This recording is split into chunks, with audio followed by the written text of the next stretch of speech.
What's good, CDL fans? Welcome back to Champs Sunday with Jake Maverick. And technically, this is the first Champs Sunday episode, I guess, on an actual Championship Sunday, right? Today was Minor 1 Championship Sunday, if you want to call it that. We're going to talk about the minor here in a minute and kind of what I think about the whole thing that happened. But we're also going to be going over the 5 worst people in the CDL community, which I think is going to be interesting. So stay tuned for that. Then we're going to round it out with the Ask Jake segment. So hopefully you guys had a good weekend. And yeah, let's just hop straight into it, man. And let's talk about Minor 1, right? So we had our first ever CDL minor. We've never seen, I guess, technically a CDL minor before. It was a single elim online tournament. We're going to talk about the format in just a moment. But first, I want to say, obviously, congratulations to Atlanta FaZe.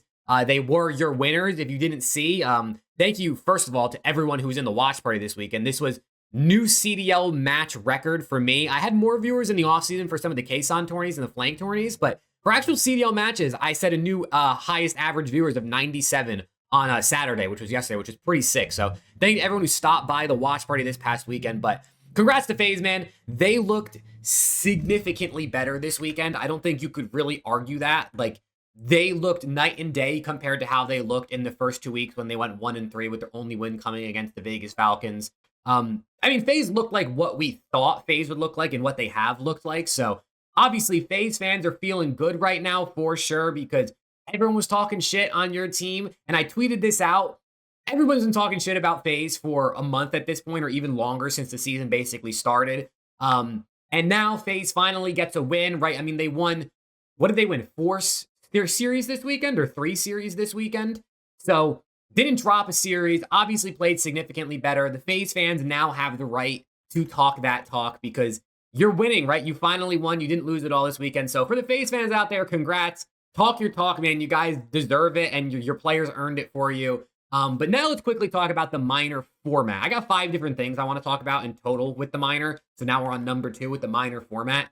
Honestly, the format is pretty decent. I can't lie. It's better than regular qualifier matches. Like, I'd personally rather watch a minor tournament like this over a weekend from Friday to Sunday than watch just 3 to 4 regular online qualifiers that don't really have too much weight in them. Because over the course of the season, I mean, by the champs time comes around, every CDL point matters, but it doesn't feel that way until we get to the end of the season. So I actually think this format is better than what we've had, at least in previous years. It's a nice addition, although it could be much better. For one, if it was on LAN, that would be awesome. If it was double elim, I think that'd be great. Start it on a Thursday, do Thursday to Sunday, and basically just make it like an online major, right? And you could still be a minor, but I think at least double elim would make it pretty cool. Prizing and CDL points, I didn't think was bad, right? I mean, the pros already make enough money. I don't think they need to make even more. So the first place team getting a little cash is pretty cool, at least for winning, a little something to incentivize people. And then the CDL points is another bonus that I guess helps teams qualify for champs or get better seeding, which is great. But yeah, overall, I think the format's pretty good. I'd honestly rather watch a minor every single weekend than the, regular 10 to 12 online qualifiers we'd watch in a weekend. If they took out league matches, like in terms of the online qual league matches, and just did, let's say, 3 to 4 minor tournament type things before the major, and then the wins and losses from that determine the seeding for each major, I think that'd be a bit more interesting and add a bit more stakes to things, which would be cool. Third thing I want to talk about, though, for the minor, this is like a minuscule thing, and you guys let me know what you think about this one in the comments, but people have been debating whether or not the minors count as like a chip or an event win on a player's resume. Personally, for me, I don't think it does. It's single elim, it's online. I know, right, we've had online events in the past during the COVID season. We've seen some single elim events in the past, but those were on LAN, so there's arguments to be made. People talk about some of Crim6 wins where he was winning events in like Australia with like 4 teams. There's a whole bunch of arguments you could make. I guess you could debate it if you want. For me personally, I don't think it should count, but it's still something cool to win, right? I guess it's still bragging rights at the very least for the team that wins it. In this case, it was FaZe. The other thing that I thought was pretty interesting is all 3 undefeated teams. So heading into the minor, obviously, Atlanta FaZe. What am I talking about? Heading into the minor, the Toronto Ultra, Royal Ravens, and LA Thieves were all undefeated, and all 3 of those teams lost, which was definitely pretty interesting. FaZe taking down 2 of those 3, right? Obviously beating LAT and the Ravens. So FaZe clearly is much better, going back to what I said in the beginning. So all 3 undefeated teams lost. There's no more undefeated teams. Now we're just waiting for Falcons and LAG to get their first win, and then everyone will get rid of the zeros in the win and loss column hopefully soon. But the last thing in terms of the minor that I want to talk about is I feel like even further this weekend, we're seeing how competitive this year is. Obviously, it's early in the season, right? Teams are still learning the game. By the end of the year, I'd expect the top end teams to sort of pull away and maybe add a little bit of a gap in between them in the middle of the pack and the middle of the pack and the bottom teams. COD kind of loses its skill gap every single year. I think the movement adds a little bit of something we maybe haven't had with the on movement in terms of skill gap, which is nice. But overall, some of the hard point maps are very situational, not as rotation heavy, not as strategic. It's a bit more of bang outs, which is fun to watch, but takes away from the skill gap, like I'm saying. But either way, if, just looking at it objectively, we're only 3 match weeks into the year. It's been really competitive, and it's been super cool to see. Like, it's just upset central. Like, every team feels feels like they can compete. They feel competent, right? Like, Rockers taking teams to game 5s, right? Taking all different teams to game 5s and winning most of them except for today versus FaZe. Ultra drop out in their first match of the event. Thieves drop out in their first match of the event. Boston gave Optic a run for their money, right? Ravens made a final. FaZe made a final based on how they were looking. That's pretty surprising. Overall, this year is just super competitive, and I do very much enjoy the competition. It's better than just kind of knowing, like, anytime Thieves or Optic or Ultra or FaZe play, it's going to be a win for them. So I do like that. But as the season progresses, it might be a little bit less competitive with those top teams pulling away. But now let's talk about the main course of this episode, so to speak. And that is the 5 worst people in the CDL community. Now, not to like totally spoil the list, but I'm not actually naming specific people. I'm sure people are sitting here waiting for me to say like 8's number 1. I'm not actually naming specific people. I'm talking about the types of people in the community, more or less the worst personas or types of fans we have in the community. So I'm sorry to disappoint if you wanted me to pick names, but I'm not a hater like that. But what it does lead me to is number 1 on my list. This isn't in any order, by the way. This is just a list of 5. Number 1 on my list are hate watchers and fake fans. This is kind of, I have combined as one because I feel like they sort of go together. The amount of people who hate watch in the CDL, and I think that's just probably, a lot of these probably just go for sports and esports as a whole. It's not just COD, but I mean, COD is our community. All of us watching this are probably pretty locked into COD. So we're, of course, talking about the CDL side of things. The fake fan hate watchers are everywhere in our community. And it's actually mind-blowing to me because for me, it's just like, I'm a fan of my team first and foremost, right? Everyone knows who I'm a fan of at this point. If you're watching this video, you probably know who I support. If you couldn't tell, it's in the background. And I'm like a fan of my team first and foremost. Like the way I look at COD and fandom is like my team is up here, right? If this was the poll of how much I like a team, my team is up here, and then everyone else is like right here in the middle. Like some teams kind of fall in between, right? Like I do like Optic a little bit more because I was an Optic fan before NADESHOT started. 100T. I do really like Ultra, a lot of the personalities on that team, but generally there's not a team I hate or I dislike.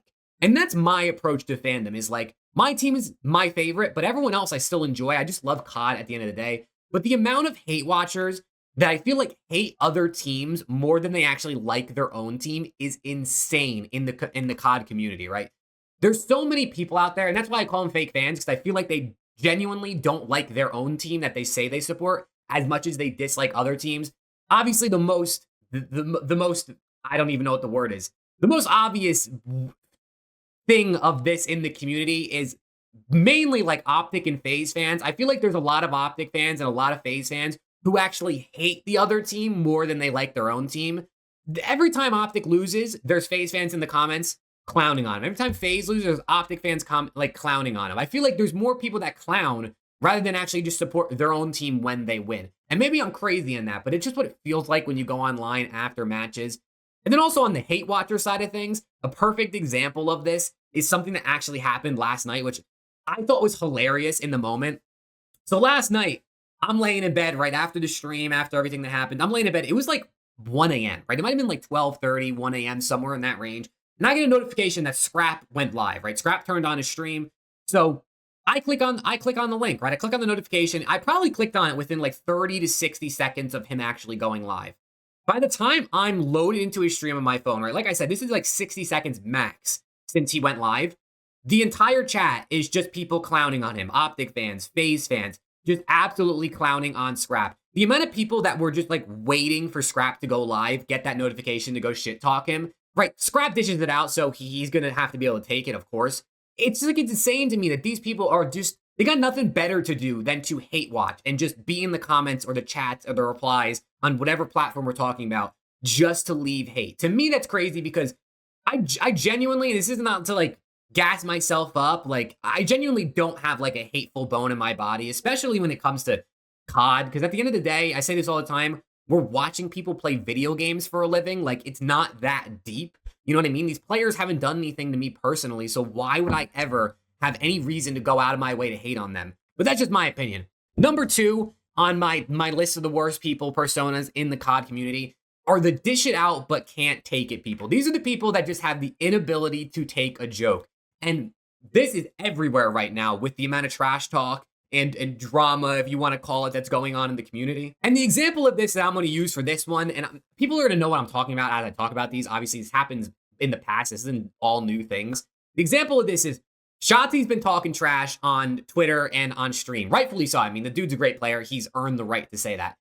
A lot of the OPTIC fans are all for it. They love it. They're talking trash. They're getting behind Shotzi. They're shitting on LAT, on FaZe, on every team pretty much in the league, saying everyone's ass like Shotzi is, right? Fine, totally fine. Then OPTIC lose today versus the Carolina Royal Ravens. Gwyn's throwing up the birds. T just throwing up the birds. Ravens are tweeting things, right? People are tweeting things like that. And the OPTIC fans are pissed. They cannot take the shit talk back from the Ravens and the however many Ravens fans are truly out there, right? Just the amount of people in the scene who dish out the jokes and can't take it. And I already know the comments are coming, and I'm going to say it right off bat. I'm going to get ahead of it. It's definitely true to some extent. Scrap does fall in this category occasionally, where he can dish it out, but then he also doesn't seem like he could take it on the timeline. So before anyone even comments it, I'm already getting ahead of that one. But those people are quite frustrating in the community. Number 3, these are what I'm calling the post-match clarity people, right? Like the post-nut clarity, but we're talking about something very different than where that comes from.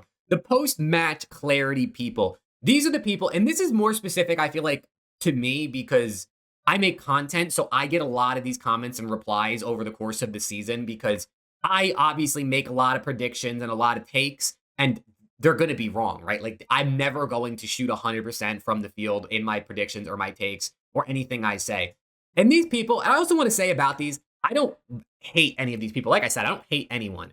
Sometimes these are a little bit annoying, like they're like pet peeves, but ultimately, like, if you feel like you fall in any of these categories, don't take it to heart. Like, I still like you, man. If you're watching the content, if you're nice to me in chat, you could be all 5 of these things. If we have nice conversations, that's all that really matters to me at the end of the day. But these post-match clarity people, what they like to do is, after a prediction, right? Let's say, in the case of this minor, right? In the case of this minor, I had LAT beating Atlanta FaZe. I actually had Ultra versus Ravens in the finals, which obviously Ultra, I had winning the whole thing. So that was another thing that ended up being wrong. The people who come back to me and DM me or go back to the comments of the videos and will be like, oh, ha, ha, ha, FaZe won it all, or Ultra didn't win. Look at you. You look like an idiot. Like, I can't predict the future. I don't have a magic ball where I can see what's going to happen. It's just a prediction. You're never going to be completely right. And I also want to interject here. This is actually post-recording while I was editing this video and I was at this part. I realized I low-key, for a second there, looked like I was falling in my own thing that I just said about dish it out but can't take it, or like can't take a joke type things. There's people out there who will DM me and reply to my comments and stuff that I know are joking, right? Like, there's many of you out there who are in my comments or in my replies or in my chat all the time that I know when we're joking, but there's people that don't follow me on Twitter. I've never seen in my chat that will DM me or reply to things like very clear, like tip, you know when you're joking with your friends versus some random person comes out of nowhere. Like, you can tell the difference between a joke. So to the people out there that like clown on me for fun, but you're always in chat, you're always, you know what I'm saying? Like, we're doing it in a friendly manner. I know who those people are, so I'm not talking about any of them, especially with this minor, with FaZe winning it. And I really mean this. I usually try to tread the line of saying things that I feel like are going to maybe come off the wrong way, but I really mean this when I say this. Anyone who picked Atlanta FaZe to win minor 1 is just a biased FaZe fan coming into this week.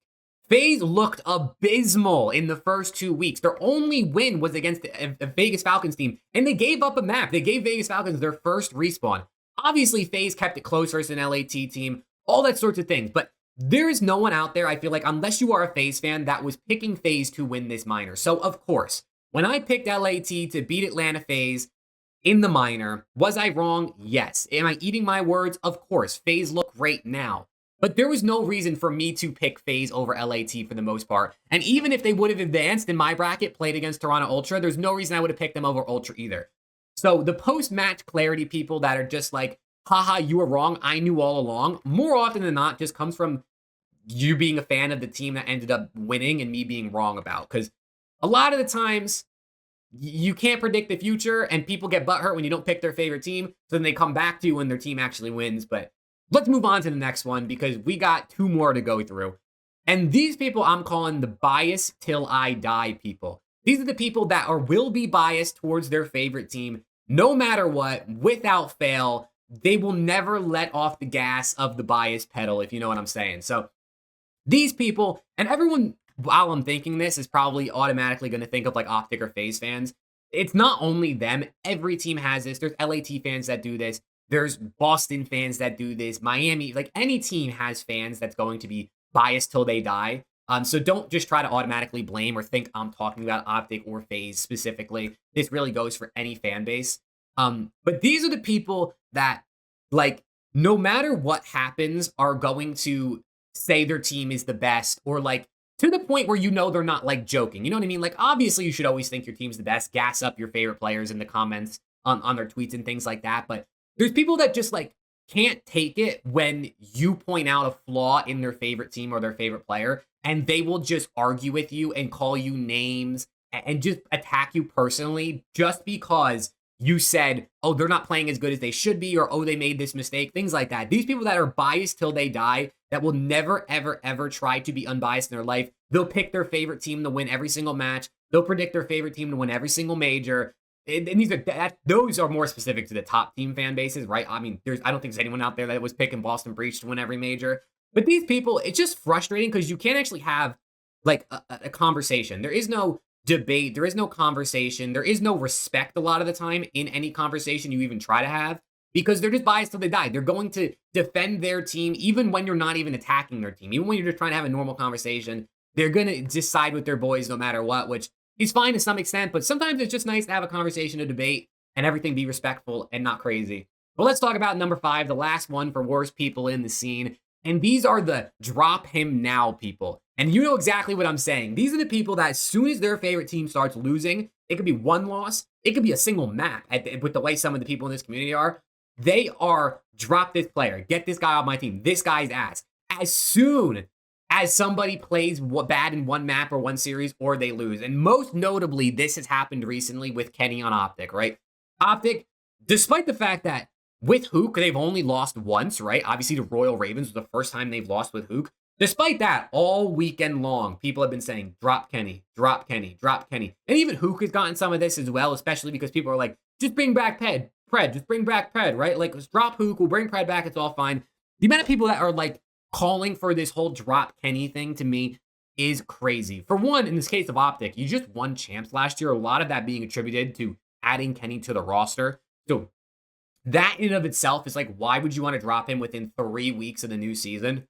But the other thing is, like, if you're a fan of a top team, and I think this is probably, we're talking about FaZe, OPTIC, Thieves, you could probably throw like Ultra in there because they've been a top team year in, year out. If you're a fan of any of these teams, and at this point in the season, right, so we're talking right now on January 12th, whenever you're watching this, no, I'm talking about January 12th, 2025. If you're a fan of a top team and you're calling for somebody to be dropped right now, you are a fake fan. And that's just the truth of the matter. Real fans don't call for the heads of the players on their favorite team after 3 weeks in Call of Duty. Call of Duty is so day to day, especially in the beginning of the year when there's notably people like Kenny who get better as the year progresses. If you're calling for the head of somebody on your favorite team, I truly don't believe you're a real fan. You're just somebody that's like glory hunting, or is more of one of those people I talked about earlier that you probably hate other teams more than you like your actual team. And there might be people who disagree with me on that, but like, we're 3 weeks into the year. Now, if we're talking, it's March, right? It's after Major 1, after Major 2, and you still think Kenny should be dropped or Envoy should be dropped. In the case LAT, I've seen Thieves fans saying that. Or you still think Draza should be dropped on FaZe, whatever the case may be. Like, that's a different story. But at this point in the season, bro, it just started, basically just started. Every team has played a handful of matches, maybe a little bit more.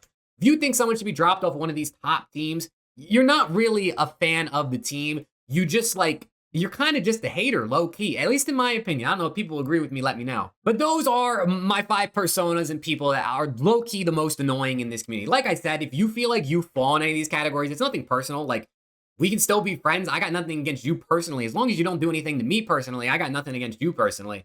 Just be cognizant of some of these things, right? Because the fake fans out there, the hate watchers, the people who can't take a joke, the people who are biased till they die, the people who want to drop players after 3 weeks, like, at that point, I just feel like you're not really being you're not really being a good fan. Like, you're just kind of being either annoying to other people in the community more often than not, or annoying to your own players and your own fans that you surround yourself with. So, like, let's just everybody be nice. At the end of the day, bro, this is like one of my pillars in life. Like, just be a good person, right? If you wouldn't want someone to say or do something to you, don't do it to anyone else. Just be nice, bro. Like, the world needs more nice people. And I think more often than not, people are typically nice. It's just online. We always are fed negativity. We're always seeing the bad shit online.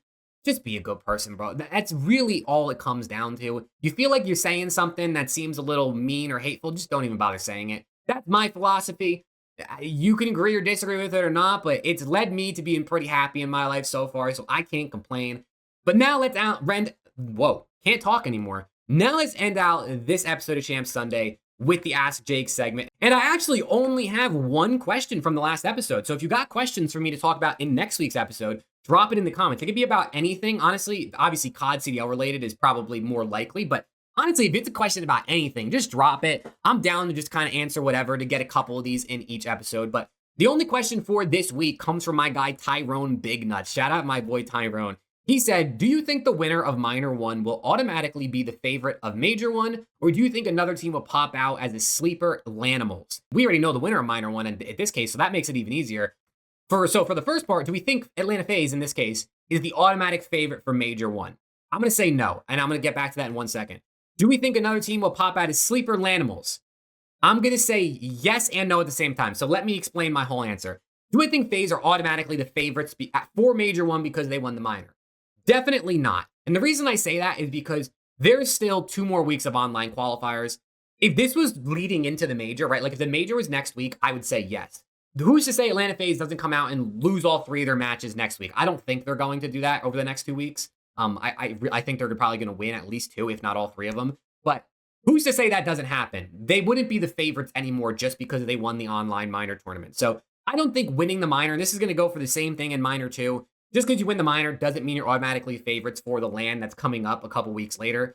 In terms of sleeper team, LANimal teams, I don't think there's necessarily like a real sleeper that I think could win on LAN at this point. Like, do I think a team like Minnesota Rocker or Boston Breach, or if you want to count like Royal Ravens or Ultra in this conversation, do I think they can make a run and maybe even make a grand final? For sure. But I kind of think still at this point, LAT or OPTIC or FaZe are the most likely teams to win Major 1 because I think all 3 of those teams, and just based on history, watching these players, are going to get better on LAN, right? I think a lot of these teams are just going to get better when LAN time comes around. So I don't really, at this point, as I said earlier, on January 12th, 2025, predict like a sleeper team to come out and win. But I do think there will probably be some upsets and a team that maybe makes top 4 we don't expect. But yeah, that's kind of it for this this episode of Champ Sunday on our first unofficial Champ Sunday, I guess, of the year. Let me know what I said about it, like what you think about everything I said, if you agree or disagree with anything heavily in this episode. This one's a little different. I felt a little bit like a hater in this episode, even though that's everything I said that I'm not.